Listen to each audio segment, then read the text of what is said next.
ಕನ್ನಡದ ನಂಬರ್ 1 ದಿನಪತ್ರಿಕೆ ವಿಜಯವಾಣಿಯಲ್ಲಿ ಪ್ರಕಟವಾಗಿರುವ ಈ ದಿನದ ಮಹತ್ವದ ಸುದ್ದಿಗಳನ್ನೊಮ್ಮೆ ನೋಡಿ ಬರೋಣ.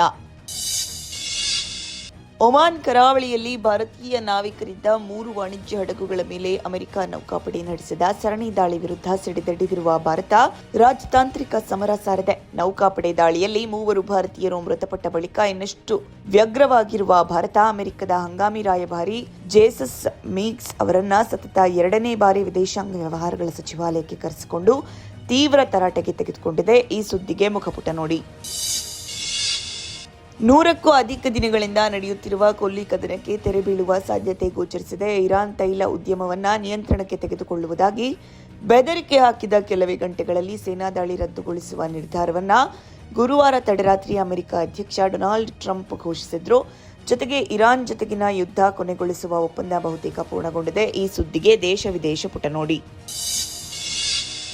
ಪ್ರಸಕ್ತ ಶೈಕ್ಷಣಿಕ ವರ್ಷ ವೈದ್ಯಕೀಯ ದಂತವೈದ್ಯಕೀಯ ಸ್ನಾತಕ ಹಾಗೂ ಸ್ನಾತಕೋತ್ತರ ಕೋರ್ಸ್ಗಳ ಶುಲ್ಕವನ್ನು ಹೆಚ್ಚಳ ಮಾಡದೆ ಯಥಾಸ್ಥಿತಿ ಮುಂದುವರಿಸುವ ಮಹತ್ವದ ತೀರ್ಮಾನವನ್ನು ರಾಜ್ಯ ಸರ್ಕಾರ ತೆಗೆದುಕೊಂಡಿದೆ. ಈ ಸುದ್ದಿಗೆ ಇಂದಿನ ಸಂಚಿಕೆ ಓದಿ.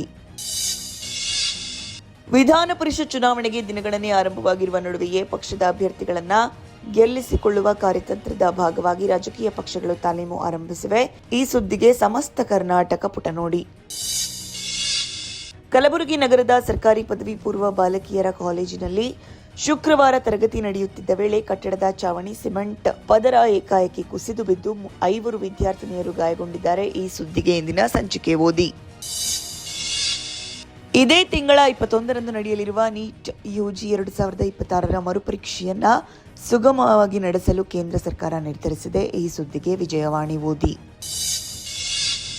ವ್ಯವಸ್ಥೆ ಲೋಪ ಪ್ರಶ್ನಿಸುವಲ್ಲಿ ಮತ್ತು ಬದಲಾವಣೆಗಾಗಿ ಧ್ವನಿ ಎತ್ತುವಲ್ಲಿ ಜೆನ್ಜಿ ಅತ್ಯಂತ ಪ್ರಬಲಶಾಲಿಯಾಗಿ ಹೊರಹೊಮ್ಮುತ್ತಾ ಇದ್ದಾರೆ. ಇತ್ತೀಚಿನ ದಿನಗಳಲ್ಲಿ ಸಿಬಿಎಸ್ಇ ಸೇರಿದಂತೆ ಹಲವು ಶೈಕ್ಷಣಿಕ, ಸಾಮಾಜಿಕ ಮತ್ತು ಸಾಂಸ್ಥಿಕ ವ್ಯವಸ್ಥೆಗಳ ವೈಫಲ್ಯವನ್ನು ಜಗತ್ತಿನೆದುರು ತೆರೆದಿಡುವಲ್ಲಿ ಈ ಪೀಳಿಗೆಯು ಕೊಡುಗೆ ಗಮನಾರ್ಹವಾಗಿದೆ. ಈ ಕುರಿತಾದ ವಿವರಕ್ಕೆ ಚಿಂತನ ಪುಟ ನೋಡಿ. ಅಮೆರಿಕ ಮತ್ತು ಇರಾನ್ ನಡುವಿನ ರಾಜತಾಂತ್ರಿಕ ಸಂಘರ್ಷ ತಿಳಿಯಾಗುವ ಮುನ್ಸೂಚನೆಗಳು ದೊರೆತಿರುವ ಬೆನ್ನಲ್ಲೇ ದೇಶೀಯ ಮಾರುಕಟ್ಟೆಯಲ್ಲಿ ಚಿನ್ನ ಮತ್ತು ಬೆಳ್ಳಿ ದರಗಳು ಭಾರಿ ಜಿಗಿತ ಕಂಡಿವೆ. ಈ ಸುದ್ದಿಗೆ ಮನಿ ಮಾತು ನೋಡಿ.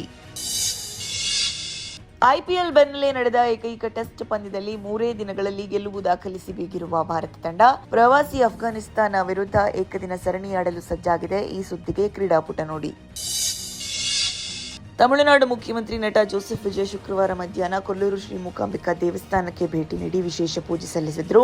ಈ ಸುದ್ದಿಗೆ ಉಲ್ಲಾಸ ನಮಸ್ತೆ ಬೆಂಗಳೂರು ನೋಡಿ. ಇವಿಷ್ಟೇ ಅಲ್ಲ, ಮುಂಜಾನೆ ಮತ್ತು ಅಂತರಂಗ ಭವಿಷ್ಯ ಮನೋವಿಕಾಸದ ಕಾಲಂಗಳು, ಕ್ರೀಡೆ, ಸಿನಿಮಾ, ದೇಶ ವಿದೇಶಗಳ ಭರಪೂರ ಸುದ್ದಿಗಳ ವಿಶೇಷಗಳಿಗಾಗಿ ವಿಜಯವಾಣಿ ಓದಿ.